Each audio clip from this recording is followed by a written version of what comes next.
El día pasado estábamos hablando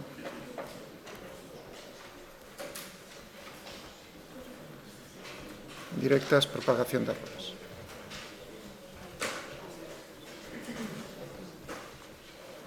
Entonces, ¿visteis cuál era la herramienta matemática que utilizábamos para obtener, ¿no?, el error absoluto y el error relativo de una medida indirecta a partir de medidas directas? ¿De acuerdo? Y llegamos a unas expresiones que se basaban simplemente en un desarrollo en serie de Taylor, lo que hace Maite en su asignatura de cálculo.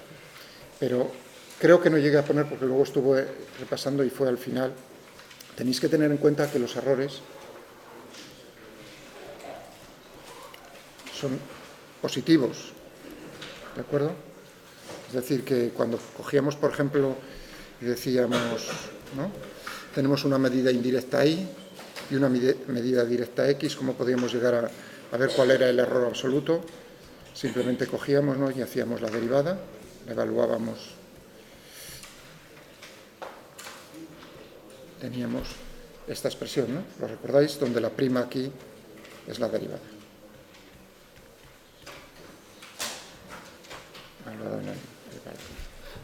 Había puesto eso, y lo mismo habíamos puesto para el caso de más de una medida directa, una medida indirecta que dependiese de más de una directa, ¿de acuerdo?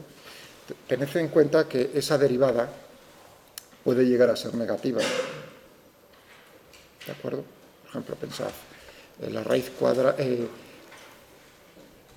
x elevado a menos un medio, o sea, 1, ¿no?, por ejemplo, una cosa de esas. Entonces, al derivar, ¿de acuerdo?, nos va a quedar, fijaos, este menos 1,5 multiplicando. Eso quiere decir que nos quedaría negativo al derivar.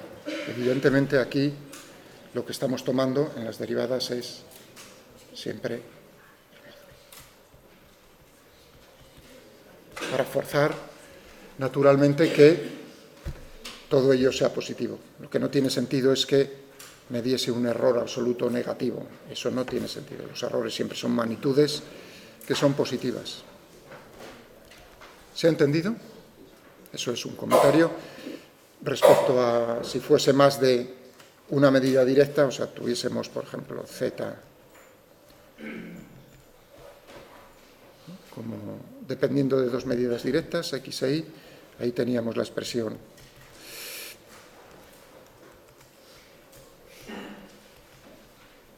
evaluado en el valor medio, ¿no?,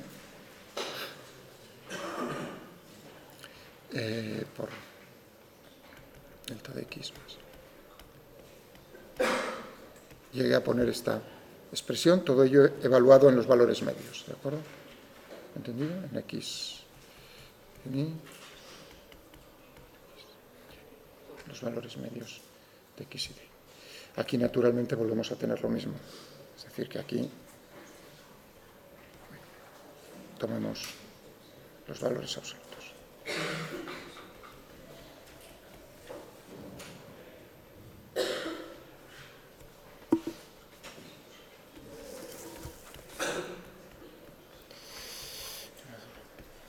¿De acuerdo? Tomamos el módulo, vamos, simplemente, para asegurarnos de que si una de las derivadas parciales, una de las derivadas nos resulta al evaluar la negativa, evidentemente lo tenemos que tomar siempre como positivo, cada uno de los términos independientemente. ¿Está claro? ¿Entendido? Bien.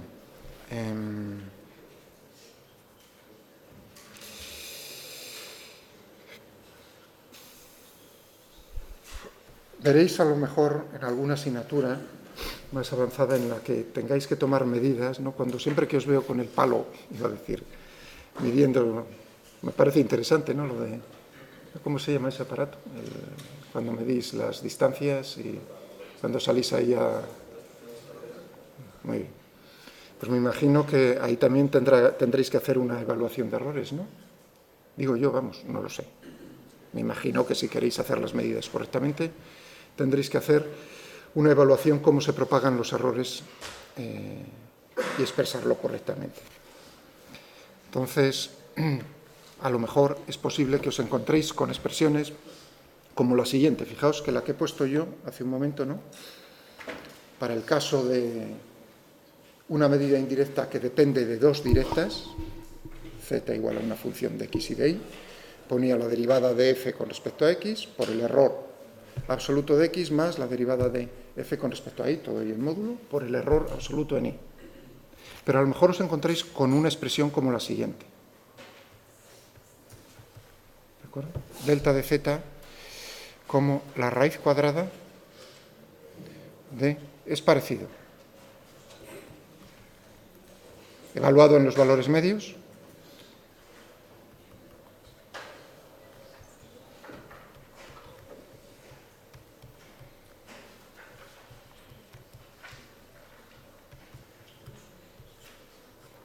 fijaos que es diferente, un poco diferente a lo que yo he expresado.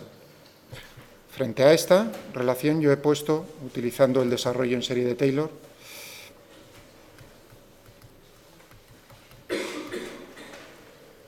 esto en módulo, más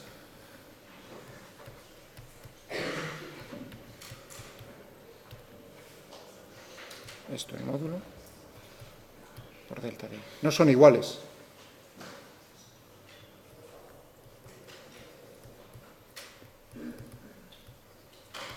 No son iguales.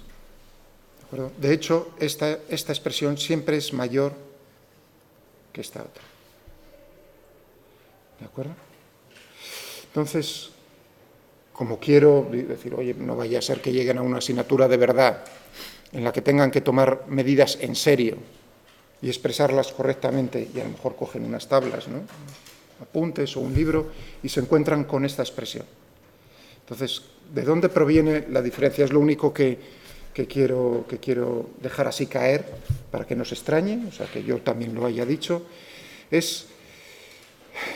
La diferencia radica en si las medidas directas x e y son independientes totalmente entre sí. Los errores que se cometen al medir x y al medir y son totalmente independientes. ¿De acuerdo?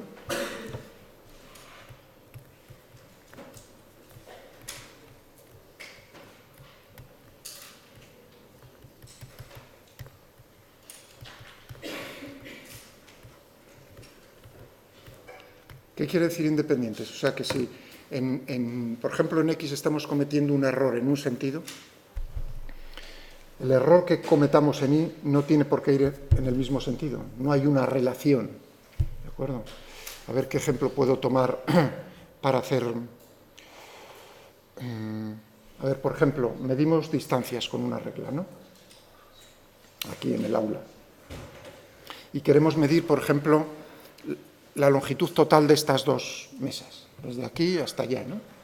Las medidas directas serán, de alguna manera tengo un metro que no me permite medir, no es lo suficientemente largo y no puedo medir las dos conjuntamente, pero sí puedo medir cuánto mide una y cuánto mide la otra. ¿Entendéis? Por ejemplo, o sea, porque uno dice, jo, qué cosa más rara, ¿no? ¿Por qué no lo coges y lo mides todo directamente? Oye, porque tienes un aparato de medida que no te lo permite. No es lo suficientemente larga la regla, así de sencillo. Entonces, esa regla está calibrada, por ejemplo, para una determinada temperatura. No sabemos exactamente cuál es la temperatura, por ejemplo, pone 20 grados, ¿no?, Celsius. Y aquí no sabemos exactamente en el aula si es más o menos. Pero lo que sí sabemos es que va a ser la misma temperatura para una mesa que para la otra. Eso quiere decir que el error que cometamos, por ejemplo, en una de las mesas, debido a que no estamos midiendo a la temperatura exactamente para la cual está esa regla calibrada, ese error que estamos cometiendo lo vamos a cometer en el mismo sentido para la otra mesa también. Por lo tanto, los errores, en este pequeño ejemplo, los errores no son independientes totalmente para las medidas de esta mesa y para las medidas de esta otra mesa. Sí, a lo mejor el tembleque de la mano, sí, ese sí puede ser independiente. ¿Entendéis? Es decir, que yo lo coloqué, tengo ya Parkinson, raca, y en esta sí va a ser independiente. Pero, por ejemplo, en el factor, o sea, no tiene por qué ser todos los factores, pero, por ejemplo, en el factor temperatura, que introduce un error, entonces ahí sí tenemos una dependencia, no son independientes las medidas, los errores que nos introduce ese factor en lo que medimos para una mesa y para otra mesa. ¿Entendéis? O sea, simplemente así como un ejemplo creo que es sencillo y bonito. Entonces, si ese es el caso, Entonces, si las medidas, o sea, si realmente fuesen totalmente independientes, la expresión correcta para medir el error absoluto sería esta.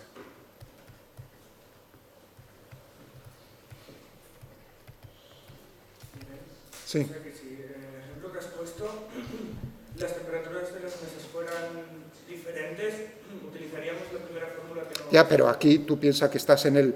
O sea, el ejemplo que te estoy poniendo es para ver cómo estoy cometiendo un error en la longitud y cómo ese error va a ir en el mismo sentido, por ese factor únicamente, en el caso de las dos medidas directas que estoy realizando. ¿Por qué? Porque está aquí en equilibrio térmico. Yo no sé si está a más temperatura o menos temperatura, es decir, si a lo mejor estoy introduciendo un error por defecto o por exceso, pero lo que sé es que en los dos va a ser en el mismo sentido. Hay una dependencia en los errores por ese factor. Hay muchos factores que intervienen en, fijaos, aleatorios, ¿no? Es lo que estuvimos viendo, cómo evaluarlo. Pero lo que yo sé es que, evidentemente, aquí esta mesa y esta mesa no están a diferente temperatura. ¿De acuerdo? ¿Vale? ¿Entiendes lo que te quiero decir? Entonces, si fuese totalmente independiente lo que medimos en X y en Y, entonces tendríamos que coger como expresión correcta, desde el punto de vista estadístico, ya veis que esto es un problema de estadística, esta que estoy poniendo aquí. ¿De acuerdo? Si no podemos asegurarnos de que las medidas, los errores que se cometen al medir, son totalmente independientes, entonces lo correcto es tomar esta, que es la que os he puesto yo. En cualquier caso, si tomáis esta expresión, que es la que debéis utilizar conmigo, libremente, hombre, si alguien me expresa, coge y dice, pues yo quiero hacerlo de la otra manera, por supuesto que no se lo voy a dar como incorrecto. Es más difícil de tratar, como veis, porque tengo la raíz cuadrada de toda esa expresión, es más fácil de tratar esta otra. ¿Entendido? O sea que por ahí decir uno, oye, tengo un alumno que tiene mucho interés y me pone esa, ¿cómo le voy a poner que eso está mal? Evidentemente no. Pero lo que quiero decir es que utilizad por defecto esta expresión conmigo, como este valor siempre va a ser mayor que este, entonces, digamos, nunca nos quedaremos por defecto que ese sí sería cometer, decir, expresar el error con un valor menor que el correcto. Eso sí sería peor que expresar el error por exceso. ¿No? Creo que es evidente, ¿o no? Entonces, simplemente este comentario. Si veis alguna vez esta expresión, el profesor de física pues ya os ha dicho por dónde van los tiros. Realmente esto es un problema de estadística, o sea que ahí realmente la asignatura de estadística, si la plantean desde este punto de vista, tendrían que entrar más a fondo, no digo a fondo, tendrían que entrar más a fondo a intentar explicar por qué una cosa sí y por qué la otra no. Bien.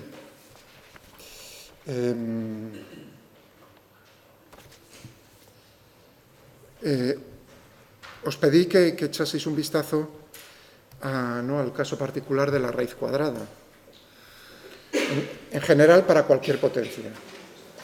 Voy a cogerme yo, aquí tengo varias, ¿no? Vamos a cogernos, antes de coger el ejemplo que tenemos en Moodle, ¿recordáis? Tengo aquí dos ejemplos ya puestos.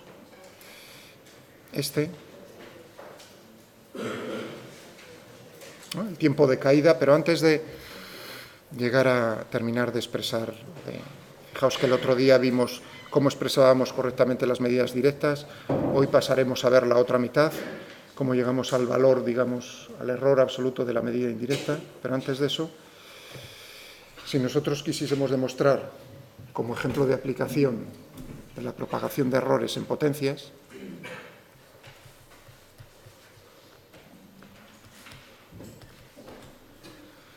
¿no? ¿Qué tendríamos?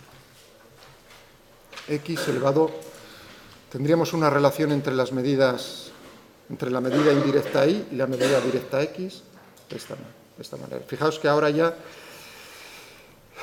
podremos tratar raíces cuadradas, raíces de cualquier tipo, potencias, o sea que eso engloba todo.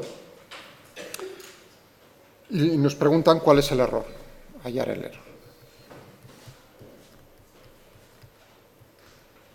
En Y, sabiendo que tenemos, esto es un dato.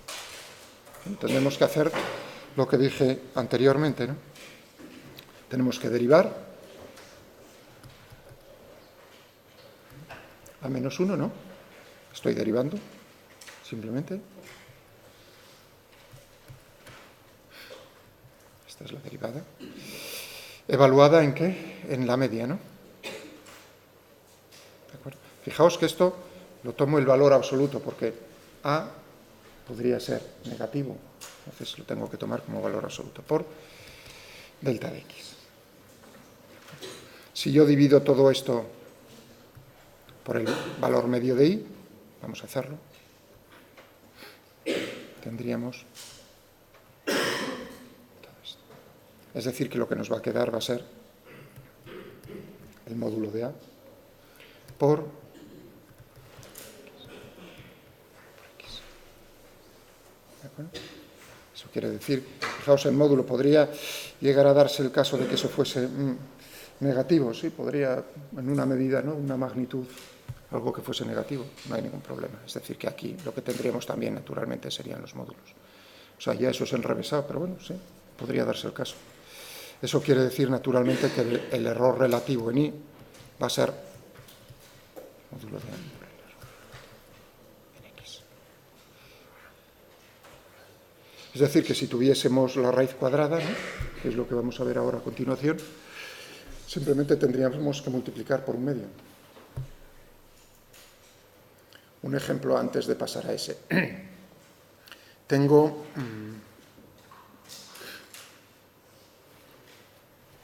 un cubo,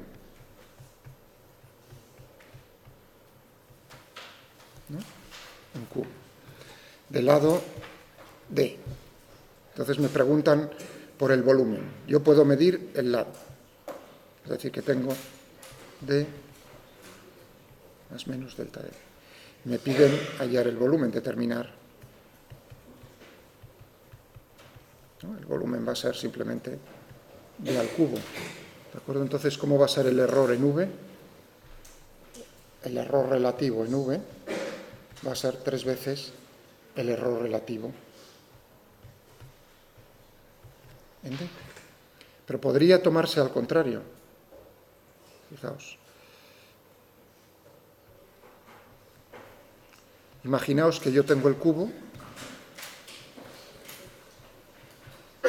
y yo puedo medir directamente el volumen. No tendría por qué ser tan extraño. O sea, habría métodos para poder medir el volumen sin medir la arista. ¿De acuerdo? Entonces la medida sería V más menos delta de V.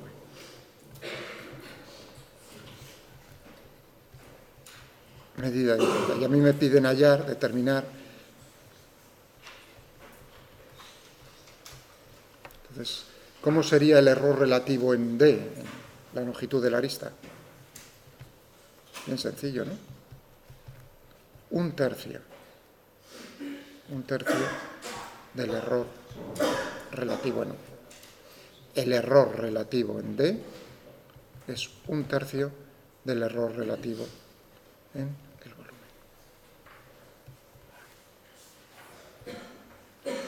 ¿De acuerdo? Bueno,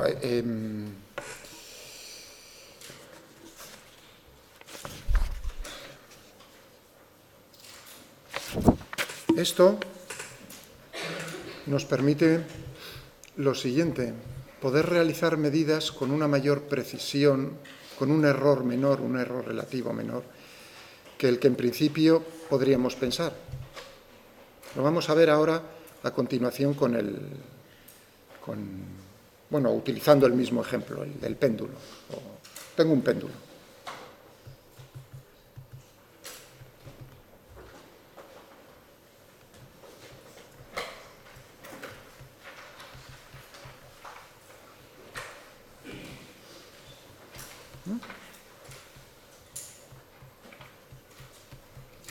Yo podría medir directamente, tengo un aparato, tengo un cronómetro y puedo medir directamente cuál es el periodo del péndulo, ¿no? Tendríamos T más menos delta delta. Entonces aquí, como veis, si solo hago una medida, el error es uno determinado, la precisión, tomo una serie de medidas, evalúo cuál es el error cuadrático medio. ¿Cómo puedo yo aumentar la precisión en la medida, digamos, con el mismo aparato? De la manera más sencilla, es simplemente coger, y en vez de medir una vez el periodo, mido n veces el periodo. ¿De acuerdo? Fijaos que entonces, ¿cómo sería el error absoluto en el periodo? Sería 1 dividido por n, el error absoluto de n veces t. ¿De acuerdo? ¿Lo veis? Pero claro, en este error absoluto tenemos el mismo aparato de medida. ¿De acuerdo? Eso quiere decir que estamos, si yo n lo hago todo lo grande que quiera, en principio infinito, el error, ¿no?, absoluto en la medida del periodo lo puedo reducir todo lo que me dé la gana.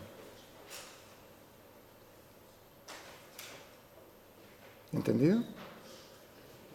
¿Habéis visto cómo? O por ejemplo, claro, eso se puede hacer, sí.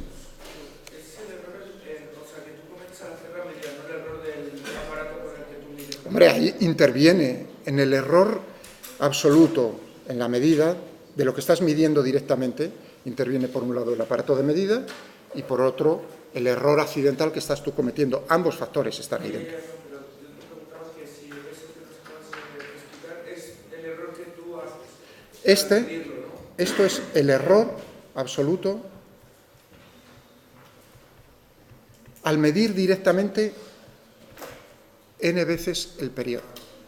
Es decir, que yo cojo el péndulo y en vez de medir una vez, mido 10 veces. Cojo el cronómetro, lo pongo en marcha y cuento, lo paro justo cuando he tenido 10 oscilaciones. ¿De acuerdo? Entonces puedo hacer, fijaos que esa sería la medida directa. Para 10 oscilaciones lo repito un montón de veces para naturalmente evaluar cuál es el error cuadrático medio en esa medida directa. Le sumo naturalmente el error en la precisión del aparato la precisión del aparato de medida y ya tendría el error absoluto en la medida directa. ¿Cuál es la medida directa? N periodos. Y ahora digo, pero a mí lo que me están preguntando es el error absoluto en un periodo. Como veis, va a ser simplemente dividir por n. Es decir, que yo puedo, en el caso, por ejemplo, del periodo, puedo, digamos, obtener el error, lo pequeño que a mí me dé la gana. Hombre, es una cuestión de paciencia. ¿Entendido? Es decir, que desde el punto de vista del laboratorio, ¿no?, del ingeniero, del físico, el que haga la medida, es pegarse un tiro en el pie. Si yo te dicen, calcula cuál es el periodo de un péndulo, solo hacerlo para una oscilación. Claro, ahí viene la pregunta, ¿qué lo hago? ¿Para 10, para 100 o para 1000? Evidentemente llega un momento en que, fijaos, no es lo mismo si fuese un segundo el periodo.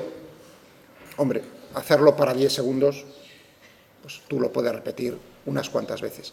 Pero si lo quieres ya 1000 segundos, primero ahí tendrías que eliminar el efecto del rozamiento con el aire, porque claro, se irá amortiguando el asunto.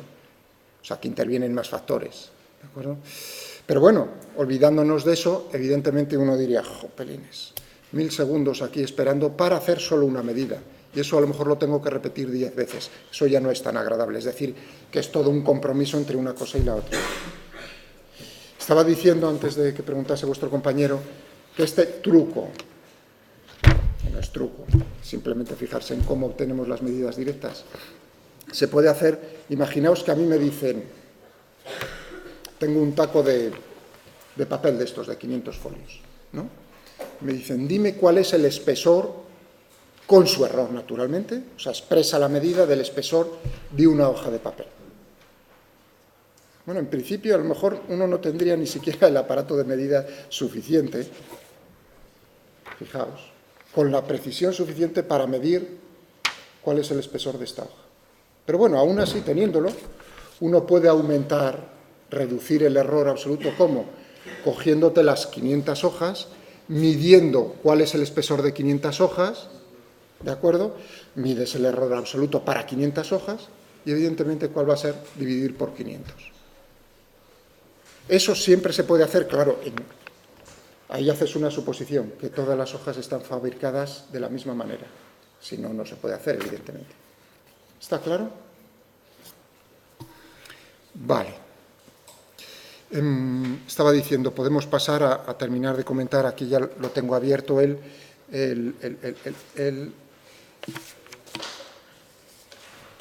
ejemplo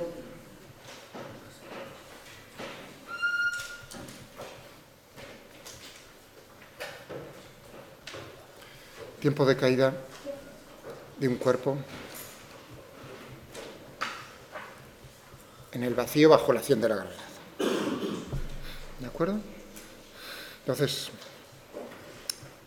nosotros sabemos, por cinemática, que hay una relación entre el tiempo, la altura, desde el reposo, lo dejamos caer desde el reposo, un cuerpo, ¿no? En el vacío, una determinada altura h. Sabemos que está actuando la gravedad g, entonces el tiempo va a ser que tarda en tocar el suelo esta expresión. Y nosotros podemos hacer medidas directas de h y de g, de tal manera que conocemos, eso lo visteis el otro día, ¿no? Ponía una serie de valores y lo primero que nos pedían era expresar esto correctamente. Y ahora viene la segunda parte, que es determinar cuánto vale el error absoluto en el tiempo. A ver, aquí lo que tenemos, fijaos, es una potencia.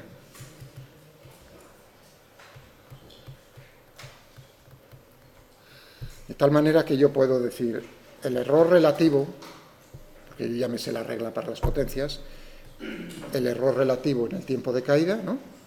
Va a ser un medio, la potencia un medio, por el error relativo de lo que tengo dentro. Es decir, ¿cuál va a ser el error relativo de lo que tengo dentro? El error absoluto. Esto es el error relativo. Fijaos que pongo aquí bien claro, este es el error absoluto de todo ello. ¿Entendido? Vale, claro, ahí tenemos en el error absoluto,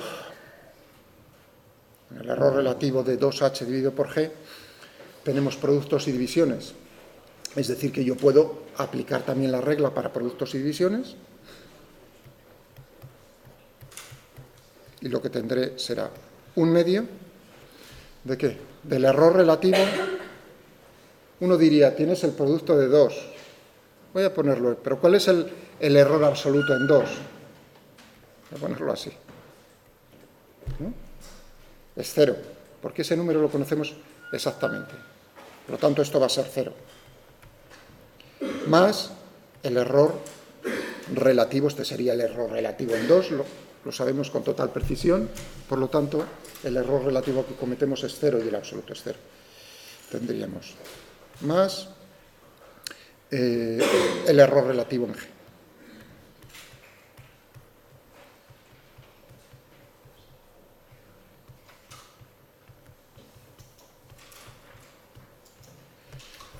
¿Entendido? Es decir, que cuando tenemos varias operaciones, ahí tengo un problema más elaborado más adelante. O sea, no tan... Voy a utilizar un ejemplo de un examen del año pasado. ¿De acuerdo? Para que os quedéis con la idea de cómo se puede llegar, o sea, digamos, es interesante, porque esto de los errores pues puede llegar a decir que son... Pero tiene su cosilla interesante, no creáis. Por eso me voy a coger un problema que puse el año pasado en un examen. ¿Alguna duda respecto a esto? Simplemente ahora sería cuáles eran los valores. Llegábamos a las medidas de h y de g. Y aquí lo que tenemos, ¿no?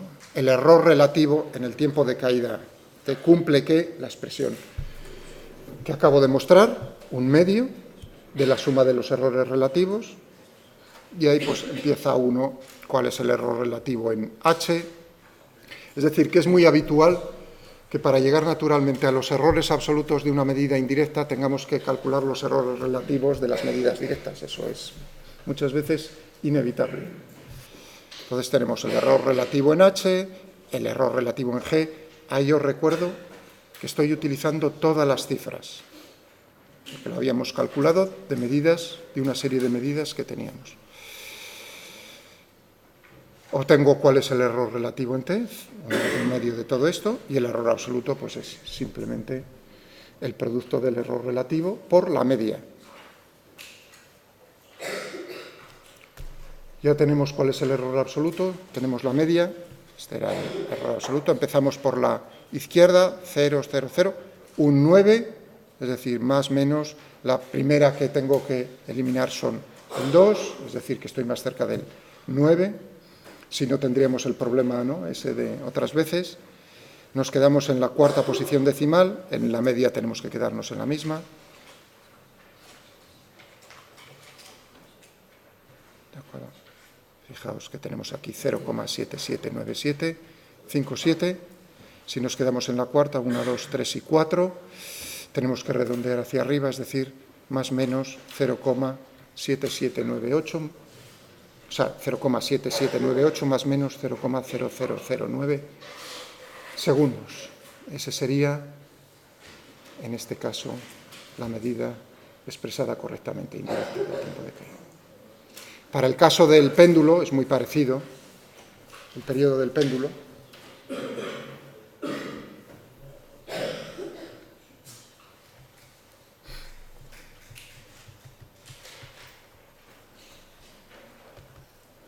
Lo voy a poner por una razón, porque mientras que ahí tengo un 2, en el periodo del péndulo, la expresión física que me relaciona, ahí tengo un número irracional que es pi.